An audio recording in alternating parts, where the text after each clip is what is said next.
Meus queridos, nós não estamos nesta terra somente de passagem. Cada um de nós tem uma missão e é muito importante que possamos cumprir essa missão. Uma missão que o próprio Deus nos confiou. Você já sabe qual é a sua missão? Você tem buscado cumprir a missão que Deus te deu?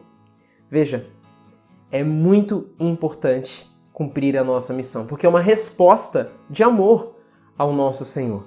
Eu vou repetir para você. Você não está nesse mundo somente de passagem. Veja só o que a palavra diz para nós hoje no Evangelho de São Mateus, capítulo 5, versículo do 13 ao 16. Vós sois o sal da terra. Se o sal perde o sabor, com que lhe será restituído o sabor? Para nada mais serve senão para ser lançado fora e calcado pelos homens. Vós sois a luz do mundo. Não se pode esconder uma cidade situada sobre uma montanha, nem se acende uma luz para colocá-la debaixo do alqueire, mas sim para colocá-la sobre o candeeiro, a fim de que brilhe a todos os que estão em casa.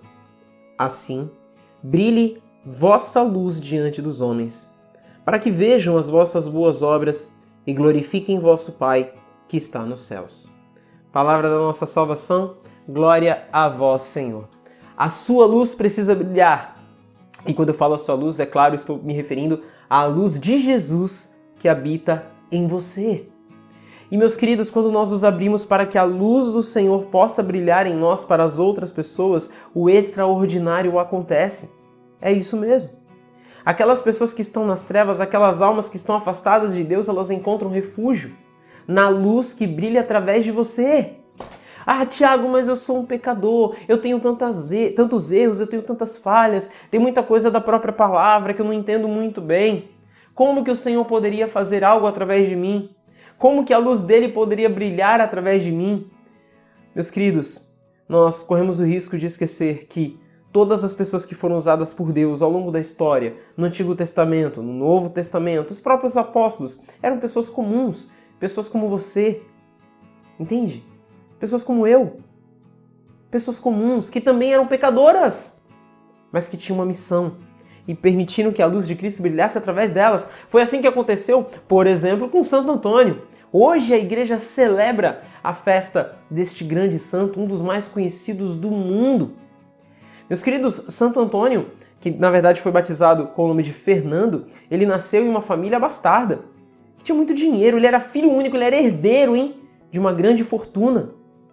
Muito se fala sobre São Francisco, que abdicou de tudo, abdicou também do dinheiro, de sua família, mas Santo Antônio foi pelo mesmo caminho. Nos primeiros anos ele fazia parte da ordem de Santo Agostinho, mas depois, anos depois, quando ele já tinha optado, já tinha respondido a esta vocação de viver para a igreja, de viver para a fé, depois de alguns anos ele conheceu os franciscanos. E aí, meus queridos, ele se apaixonou por aquela missão. Aqueles franciscanos, eles estavam indo para Marrocos, para a África, a fim de pregar naquela região. E Santo Antônio ficou muito comovido com aquilo, com aquele entusiasmo, com o desejo de evangelizar. Isso explodia, isso gritava no coração dele. Só que olha, todos aqueles franciscanos que ele conheceu, que estavam indo para aquela região, eles foram mortos. Assim como acontecia muito naquela época, a perseguição aos cristãos era muito forte. Então, Santo Antônio pensou, olha, eu também vou. Eu vou dar a minha vida, eu vou para lá.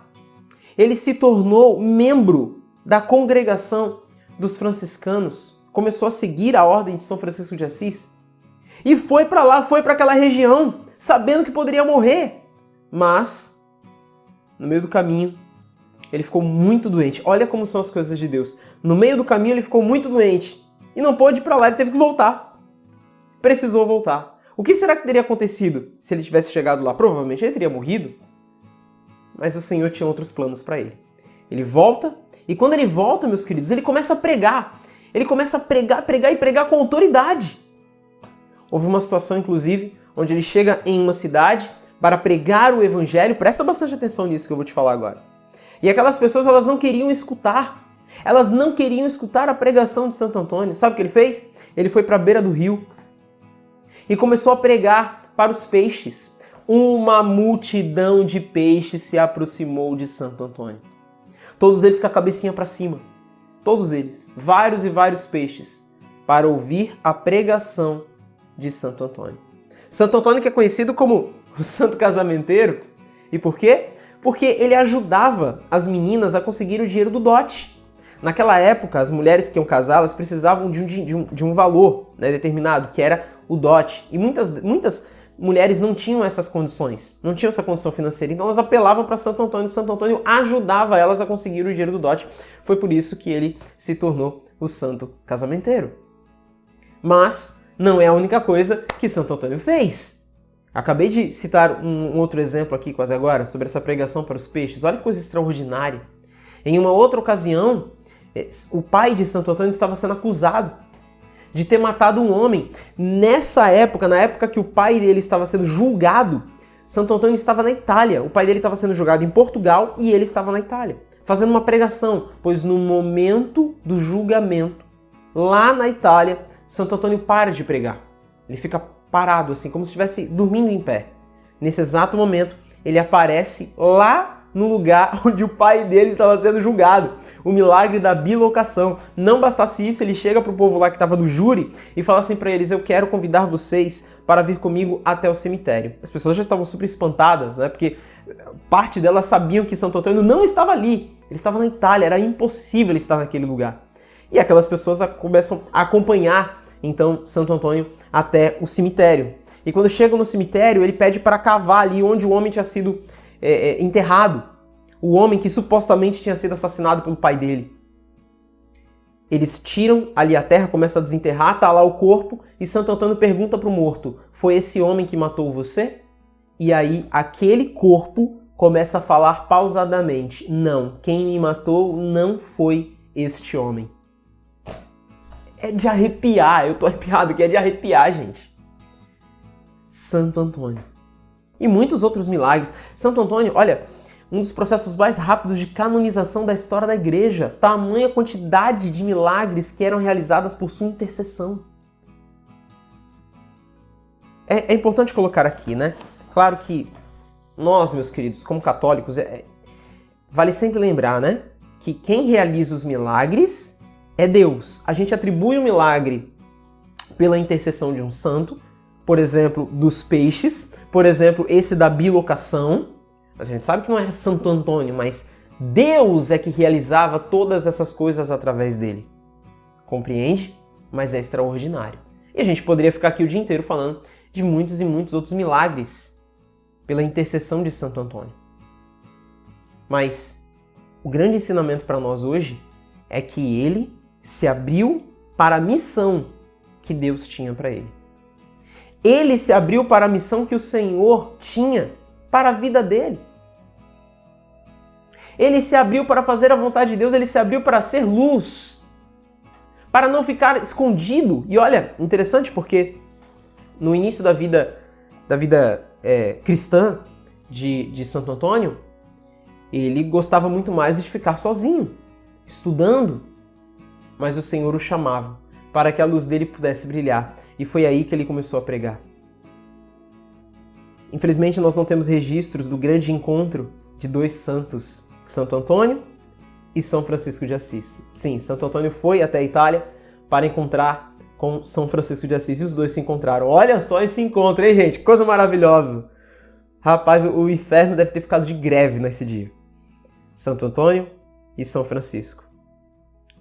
Um grande seguidor de São Francisco e que fez da sua vida uma pregação do Evangelho.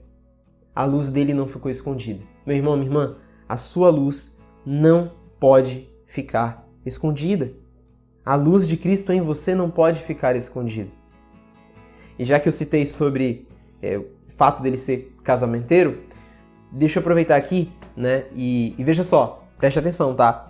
Não é somente pela intercessão de Santo Antônio que os casamentos aconteciam, por causa das mulheres, né? Que pediam a intercessão dele para conseguir o dote. Mas também a restauração de casamentos. Casamentos que estão quebrados, casamentos que estão arruinados, casamentos que estão numa situação deplorável. Sim, nós podemos e devemos, em situações assim, pedir a intercessão de Santo Antônio. Deixa eu te falar uma coisa, tá? Você não caiu nesse vídeo por acaso. Então, de repente, você está aqui escutando tudo isso e aí você para e pensa, o meu casamento está precisando de uma restauração. Então, deixa eu te falar uma coisa. Aqui embaixo na descrição desse vídeo você vai encontrar o link para conhecer o curso Casamento Restaurado em Deus. Você vai aprender em cada uma dessas aulas como restaurar o seu casamento, trazendo Deus para dentro do teu relacionamento. E principalmente levando o teu marido para mais perto de Deus. Então, para saber mais é só clicar no link que eu vou deixar aqui embaixo na descrição desse vídeo. Olha, quero também falar uma coisa para você que eu acabei não falando no começo, mas vou falar agora. O teu joinha, né? Pensou que eu ia esquecer? Então deixa aqui o teu joinha e também não esqueça de se inscrever no canal se você está chegando aqui pela primeira vez. Ative o sininho também, porque assim você sempre vai ser notificado quando surgir um vídeo novo.